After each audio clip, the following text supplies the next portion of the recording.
Ella and Shin. Shin, the older sister, was very smart, but she was also arrogant, always proud of her intelligence.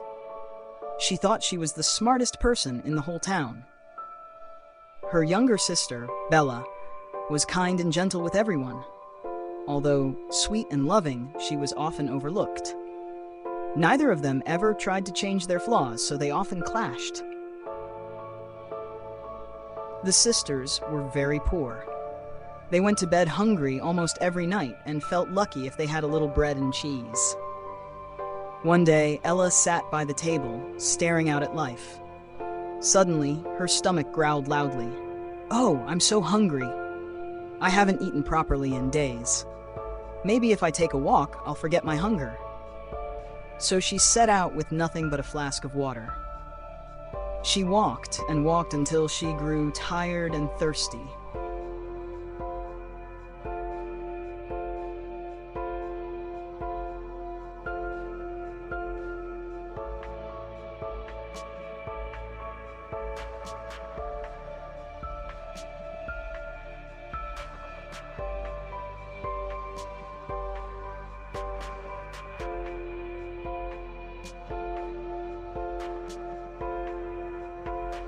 "I'm so exhausted. Maybe I should drink some water." But just as she was about to drink, an old woman appeared. She wore a dark cloak and looked frightening. "Dear girl, could you spare me some water? I am very thirsty. I haven't had a drop for 2 days." Though the old woman looked scary, Ella's kind heart saw her suffering. "Of course, please drink as much as you like. I hope it helps you." "You are truly kind. Thank you, my child. Let me reward your goodness." The old woman suddenly transformed into a beautiful witch. "Now, tell me your wish, and I shall grant it." Ella explained how poor she and her sister were, and how hungry they had been for so long. "I understand. When you return home, you will find a pot on the table. It is a magical pot. To use it, simply say, 'Cook, little pot,' and it will prepare porridge for you. When you are full, say, 'Stop, little pot,' and it will stop cooking. You and your sister will never go hungry again. But remember this, you must remain worthy of the pot. If you fail to deserve it, it will vanish forever, and you will know hunger once more." "I will remember. Thank you so much, kind witch." Ella hurried home and found the pot waiting, just as promised.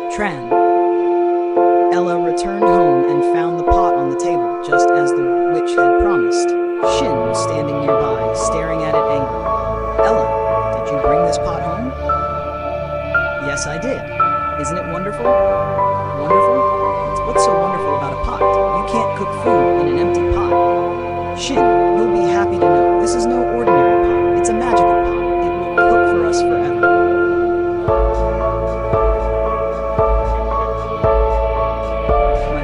"Sister, we've been hungry for so long that our stomachs have shrunk, but it seems your brain has shrunk even more. I'll prove it to you. Just watch." Ella looked at the pot and said, "Cook, little pot." The pot began bubbling and hot porridge started cooking inside. Shin was shocked while Ella beamed with joy. Soon the porridge was ready and a delicious aroma filled the room. The sisters had never felt so hungry. They each took a taste. It was the most delicious porridge they had ever eaten. From that day on, the two sisters ate their fill every day. They were never hungry again. And no matter how much they ate, they never grew tired of porridge. One day, Ella decided to go out again.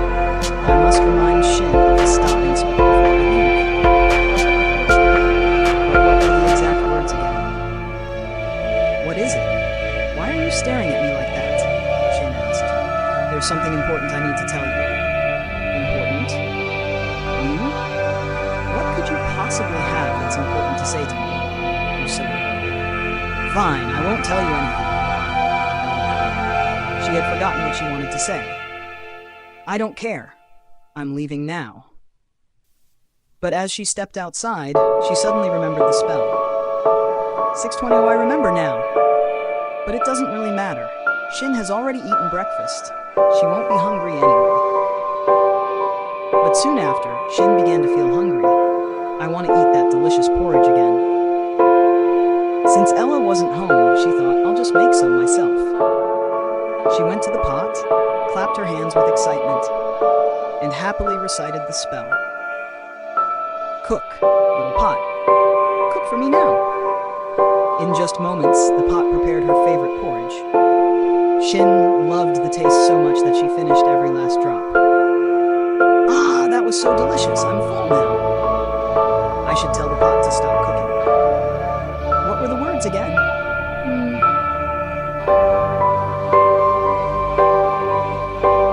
Stop cooking, pot. But that wasn't the correct spell. Ella had never taught her the right words. The pot didn't stop. Oh no, what do I do now? That's enough. Stop cooking. We don't need more porridge. But the pot kept boiling and bubbling, producing more and more porridge. Shin shouted at the pot, but nothing worked. Just then, Ella returned home. 43. Surely nothing bad has happened. Forgetting just one silly little spell can't cause any harm, can it? What's that flowing out of the window?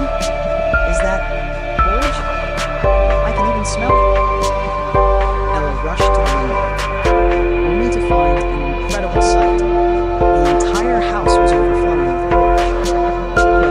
Chairs and flower vases floated as if swimming in porridge. What a disaster. Where's Shin? Ella saw Shin standing on top of the table, slowly sinking into the boiling porridge. What should I do? Why hasn't Ella come home yet? I'm here, Shin. What happened? Oh, my dear sister. Please say the spell and stop this terrible pot. Ella quickly shouted, Stop, little pot! Stop now! At last, the magical pot stopped bubbling, and the porridge overflow came to an end. Shin and Ella both sighed in relief. Thank goodness it's finally over. I'm sorry I forgot to tell you the stopping spell. This is all my fault. No, it's my fault too. I should have listened and asked you instead of being arrogant and unkind. But what do we do now? Our whole house is flooded with porridge.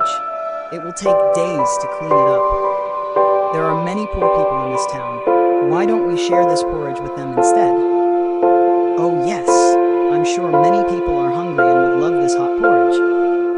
So Ella went outside to bring porridge to the poor living on the streets. Everyone, we have delicious porridge for you. Please come and eat.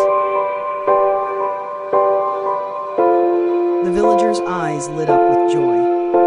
Shin filled bowls inside the house while Ella carried porridge outside. They all ate happily. Thank you, Ella and Shin. We haven't eaten anything in 5 days. You've saved us. Soon, the house was completely emptied of porridge. Ella and Shin felt truly happy when they saw the satisfied faces and bright smiles of the people. Ella, I've learned that it feels even better to care for others than for ourselves. You're right. We had so much porridge and never thought to share it. Let's continue to invite the poor to eat every day, so they'll never be hungry again.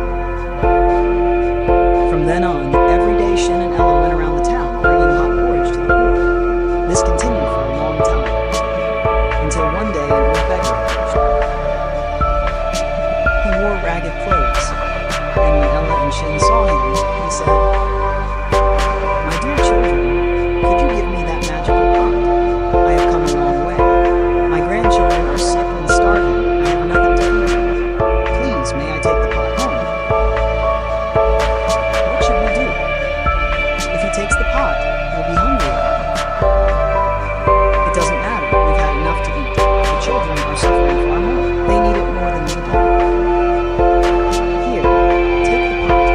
Please cook porridge for your grandchildren. I hope they recover quickly. Suddenly, the old beggar transformed into the witch. Yes, I am the witch. I am very impressed with both of you. You have learned to care for others before thinking of yourselves. You have helped the poor and hungry in this town. So this means, yes, it means you may keep the magical pot forever. You both truly deserve it. Yay, that means we will always have delicious porridge. From then on, Shin and Ella continued to share porridge with the poor every day. They loved to see the joyful smiles on everyone's faces, and that happiness filled their own hearts as well.